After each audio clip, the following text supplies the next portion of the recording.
안녕하십니까. 10월 6일 수요일 영국의 소리방송 빅타연입니다.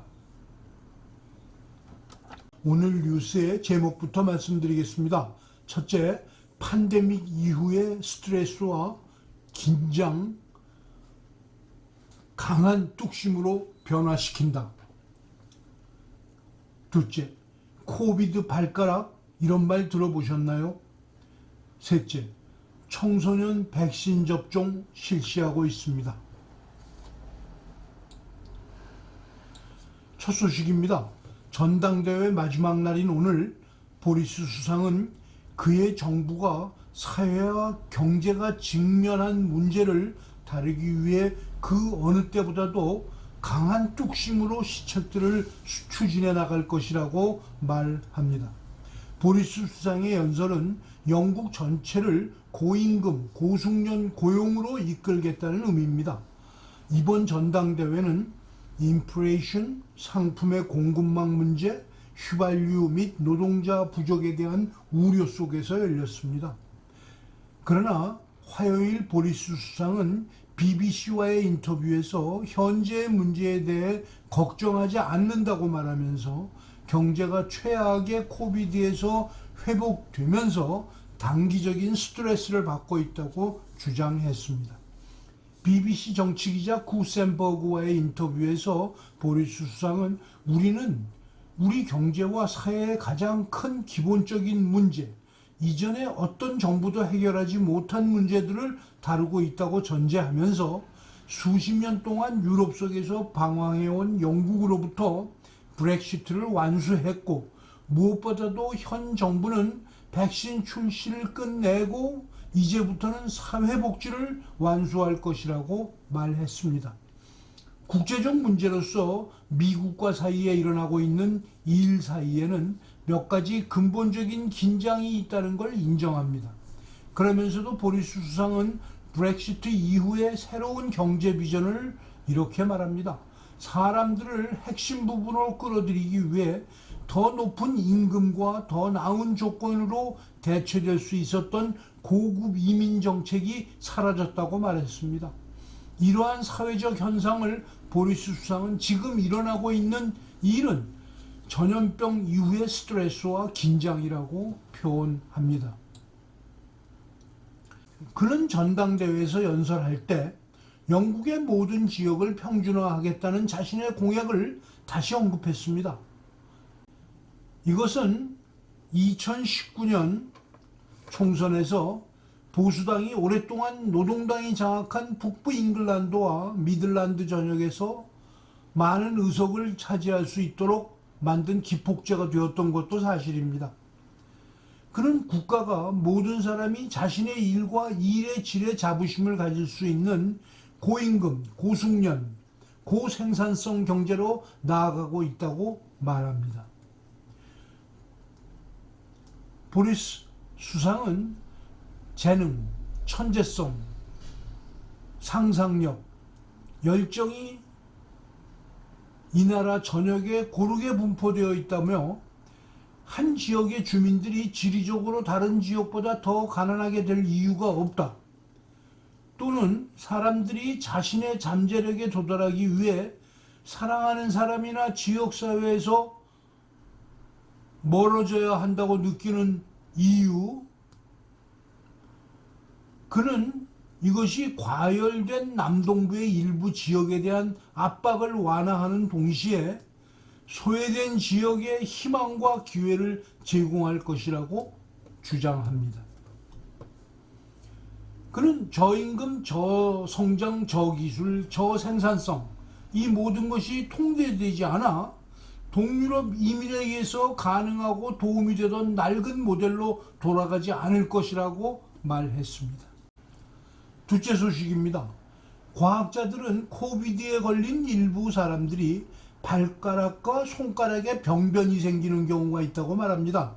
코비드 발가락은 신체가 바이러스와 싸우기 위해 공격 모드로 전환하면서 생기는 부작용으로 과학자들은 보고 있습니다. 한편 연구자들은 관련된 것으로 보이는 면역체계의 부분을 정확히 찾아냈다고 말했습니다. 했습니다. 영국 피부과 저널에 실린 이 발견은 증상을 완화시키는 치료에 도움이 될 수 있다고 발표했습니다. 먼저 코로나 발가락은 모든 연령대에 발생할 수 있지만 코로나에 걸린 어린이와 청소년에게 더 일반적으로 나타나는 증상이라고 말합니다. 어떤 사람들에게는 통증이 없지만 발찌는 매우 아프고 가렵고 부드러운 물집과 붓기가 나타날 수 있습니다. 스코틀랜드 출신의 13세인 소피아는 올해 초 코비드 발이 발병했을 때 신발을 신을 수 없었고 걷기도 힘들었다고 합니다. 영향을 받은 피부가 붉거나 자주색으로 보일 수 있습니다. 어떤 사람들은 고통스럽게 부어오른 윤기 또는 거친 피부 부위가 발생합니다. 고름도 있을 수 있습니다. 증상은 환자마다 다르지만 일부는 몇 달 동안 또는 몇 주 동안 나타난다고 합니다. 이렇게 증상을 보이는 사람은 일반적인 코비드 증상인 지속적인 기침이나 발열 및 후각이나 미각의 상실 또는 변화와 같은 고전적인 코비드19 증상은 없다고 합니다. 그런 증상이 발생하는 이유는 혈액 및 피부 검사를 기반으로 한 최신 연구 결과가 면역 체계의 두 부분이 작용하고 있음을 보도하고 있습니다. 둘 다 신체가 코로나 바이러스와 싸우기 위해 사용하는 메커니즘이라고 말합니다. 하나는 일형 인터페론이라는 항바이러스 단백질이고 다른 하나는 침입한 바이러스뿐만 아니라 자신의 세포와 조직을 오인해서 공격하는 일종의 항체 때문이라고 합니다. 영향을 받는 부위에 공급하는 작은 혈관을 둘러싸고 있는 세포도 관련이 있다고 프랑스 대학의 연구자들이 말했습니다. 셋째 소식입니다. 최근 정부가 16세에서 17세 청소년들에게 코로나19 백신을 접종하고 12세에서 15세 어린이들에게도 백신을 접종한다는 발표 이후 온라인과 전국 과정에서 뜨거운 논쟁이 벌어지고 있습니다. 정부와 최고 의료 책임자들의 의견은 분명합니다.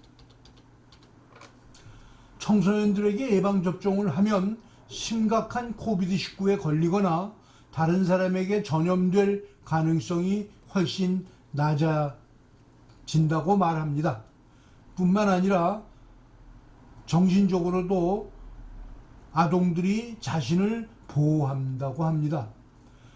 또한 접종을 받지 않으면 코비드19에 걸릴 확률이 그만큼 높아진다는 것이죠. 지난주 영국의 최고 의료 책임자인 크리스 위티 교수는 예방접종을 받지 않는 사람들에게 접종은 필수적이라며 지금까지 백신은 놀라운 일을 해냈다고 말했습니다. 그동안 접종으로 인해 영국에서만 10만여 명 이상의 생명을 구했다는 것이고 안전하고 효과적일 뿐만 아니라 빠르고 쉽고 무료라는 것입니다. 무엇보다도 백신은 각종 종교단체나 완전 채식주의자들에게도 우려할 만한 요소가 전혀 없습니다. 다른 나라들 어린이들도 예방접종을 이미 하고 있습니다. 뉴질랜드, 캐나다, 스페인, 이스라엘과 마찬가지로 미국에서는 1100만 명의 청소년들이 이미 백신을 맞았습니다. 영국에서는 12세에서 15세 어린이들에게 파이저 백신을 학교를 통해 접종하기 위해 부모들에게 허락을 요구하는 편지를 발송하고 있습니다. 시청해 주셔서 감사합니다. 오늘 방송 마치겠습니다. 내일 또 뵙겠습니다.